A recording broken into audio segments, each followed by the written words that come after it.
Greetings, friends. Randall Nagy here, and welcome out to another Total Pythoneering Programming Short for Professionals, reminding you that none of us are born knowing anything about programming, let alone modern Python, and that a big shot is simply a little shot that keeps on shooting. Today we're shooting at a very fundamental concept indeed when we ask ourselves, what is a shebang? Deceptively simple. We have the idea of a she with a pound sign. For the bang, they have an exclamation point. And despite the provocative connotation on Linux, a shebang is simply our way to tell the Linux environment,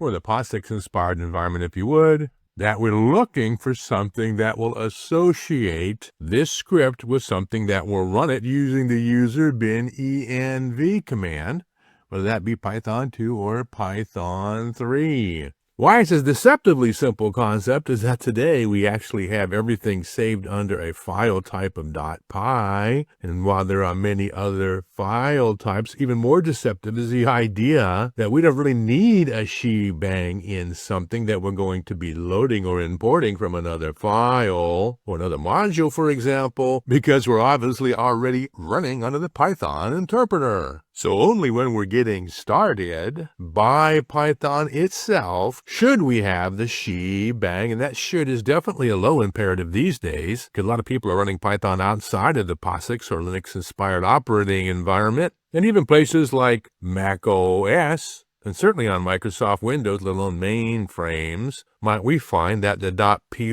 extension is simply enough to allow us to invoke any Python script by virtue of the fact that we're usually using a graphical user interface, or GUI, and both the good news and the bad news is that anything we click on is often sent to another program which can do things like launch Python, or a hosting application, or, as modern tales of woe continue to unwind, even spy at us and send our information as telemetry back to companies, governments, and movements who don't happen to agree with what we like, think, do, or say, and even have been known to take advantage and steal our intellectual property. In short, open source and TUIs are indeed freedom. And if you want to learn more about textual user interfaces or console user interfaces, take a look at some other shorts over here on the Total Pythoneering channel. Thanks for listening, and I am indeed looking forward to seeing you in the professional software development world.